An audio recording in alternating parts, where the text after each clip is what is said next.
pangkalannya ini Di mana? di Natuna ya, di Natuna. Di Natuna. Ya saya bilang kita akan bangun pangkalan tidak hanya di Natuna, di beberapa tempat strategis seluruh Indonesia. Hello Technolovers, Kepulauan Natuna dalam beberapa tahun terakhir, baik sebelum maupun sesudah pandemi, tidak pernah habis untuk dibahas.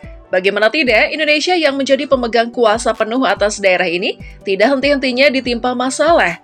Hal ini jelas karena Kepulauan Natuna merupakan sebuah tempat yang begitu penting, bukan cuma untuk Indonesia, namun juga untuk Malaysia dan bahkan Cina. Secara geografis, pulau ini memang unik karena lebih dekat dengan wilayah Malaysia ketimbang Indonesia. Keunikan ini terjadi disebabkan oleh berbagai alasan. Salah satu yang paling signifikan adalah hasil dari Anglo-Dutch Treaty yang melibatkan Belanda dan Inggris Raya yang saat itu berebut wilayah di Nusantara. Dari perjanjian tersebut, kedua perjanjian tadi saling berbagi wilayah jajahan di mana Inggris Raya mendapatkan semenanjung Malaya termasuk Singapura. Sementara Belanda mendapatkan Pulau Sumatera yang mencakup Kepulauan Riau, termasuk Pulau Natuna. Warisan dari Belanda dan Inggris inilah yang kemudian diyakini hingga sekarang dan jadilah Natuna menjadi milik Indonesia, merupakan bekas jajahan Belanda diwariskan oleh Belanda kepada Indonesia. Natuna sekarang menjadi salah satu daerah terpenting di Indonesia karena berbagai hal. Mulai dari sumber daya alam yang dimiliki hingga dampak pulau ini terhadap geopolitik regional bahkan dunia. Dengan fakta pentingnya Natuna tadi, makanya akan menarik jika kita lanjut membahas upaya apa saja yang telah dilakukan pemerintah Indonesia untuk mempertahankan kedaulatan Natuna.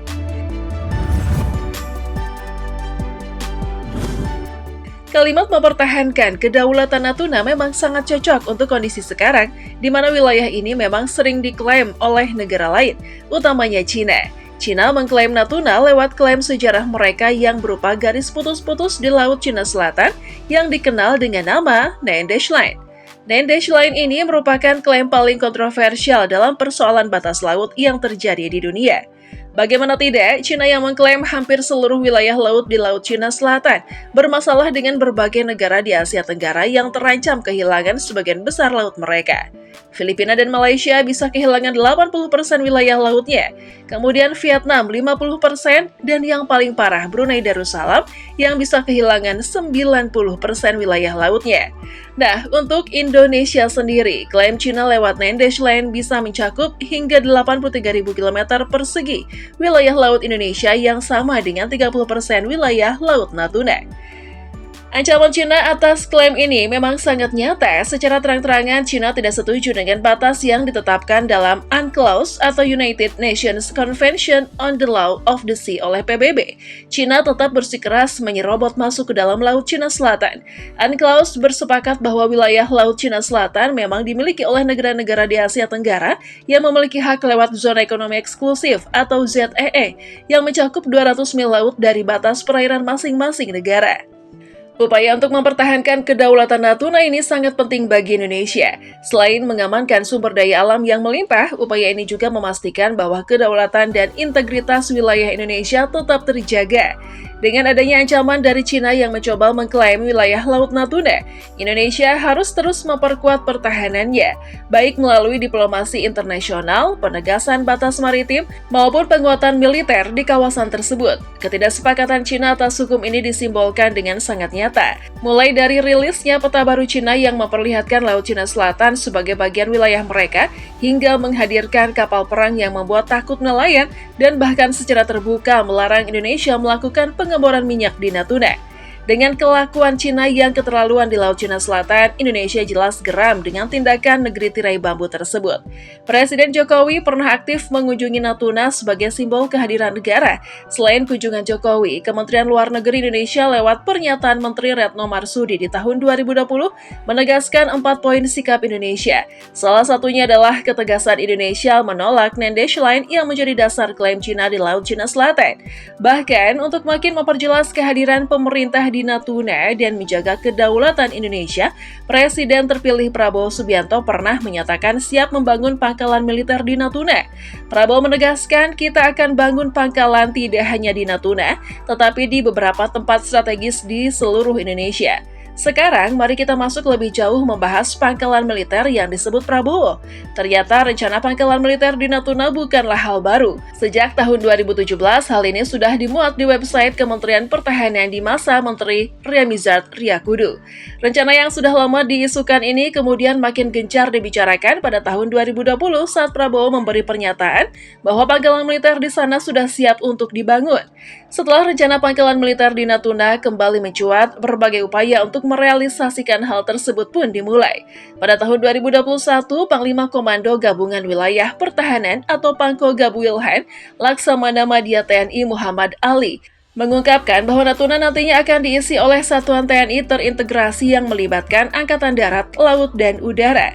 Tujuan utamanya adalah untuk menjaga kedaulatan wilayah Indonesia dengan segala upaya yang dimiliki. Pada tahun 2022, TNI Angkatan Laut mulai melakukan pencarian lahan untuk pangkalan militer yang dimaksud di Natuna. Keseriusan TNI Angkatan Laut dalam pembangunan pangkalan militer ini memang tidak main-main. Satuan ini bahkan memindahkan markas Komando Armada 1 ke Tanjung Pinang untuk mengawasi perbatasan wilayah Indonesia di Natuna.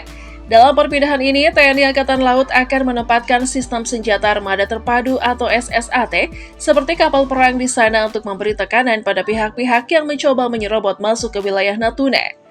Dari segi spesifikasi, pangkalan militer yang akan dibangun di Natuna pada akhir 2023 diberitakan akan menjadi pangkalan militer canggih, terintegrasi yang mampu meluncurkan fregat, kapal selam hingga pesawat dalam waktu yang bersamaan.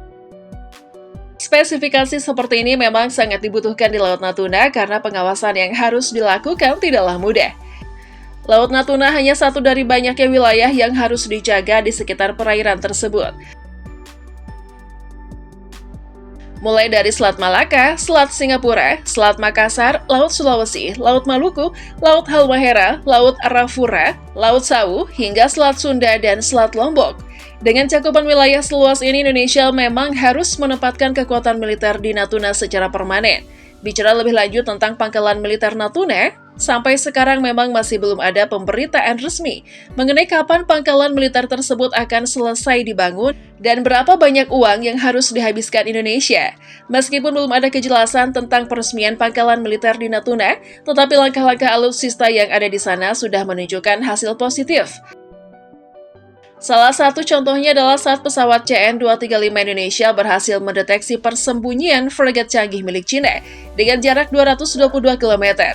Kesungguhan Indonesia untuk membuat Natuna menjadi momok bagi negara asing juga dibuktikan dengan pindahnya lokasi latihan militer bersama ASEAN ke Natuna. Langkah-langkah ini menunjukkan bahwa Indonesia tidak main-main dalam menjaga kedaulatan wilayahnya. Pembangunan pangkalan militer di Natuna dan upaya memperkuat alutsista di sana adalah bagian dari strategi Indonesia untuk menghadapi ancaman dan klaim dari negara lain, terutama Cina, di Laut Cina Selatan. Selain itu, ada juga rumor yang beredar bahwa Jepang akan mengirimkan fregat canggih ke Indonesia, yaitu fregat kelas Mogami. Jika rumor ini benar, maka Indonesia akan mengalokasikan anggaran sebesar 3,6 miliar US dollar atau sekitar 57,9 triliun rupiah untuk mendukung upaya pertahanan di Natuna. Jika Indonesia ingin menambah daya gebrak di Natuna, negara ini juga bisa membuat pangkalan militer di Natuna yang mampu menerbangkan jet tempur canggih sekelas KF-21 Boramae, yang merupakan jet tempur generasi 4,5 hasil kerjasama dengan Korea Selatan. Dengan segala upaya ini diharapkan Indonesia bisa mempertahankan kedaulatan Natuna secara maksimal, menghadapi tantangan dan ancaman dari negara lain, serta menjaga stabilitas dan keamanan di kawasan tersebut. Sempurna! Nah, setelah melihat semua tadi, mulai dari ancaman nyata di Natuna hingga keseriusan Indonesia dalam membangun pangkalan militer di sana, kita tentu mengapresiasi penuh usaha tersebut. Kepulauan Natuna sangatlah penting bagi Indonesia. Dari segi sumber daya alam, Natuna diperkirakan menyimpan minyak bumi hingga 14.386.470 barel dan gas bumi sebesar 112.356.680 barel. Kemudian dari segi geografis, Natuna menghubungkan dua samudra besar, yaitu Samudra Pasifik dan Samudra Hindia. Kondisi ini sangat strategis dalam navigasi laut untuk kebutuhan militer dan perdagangan internasional.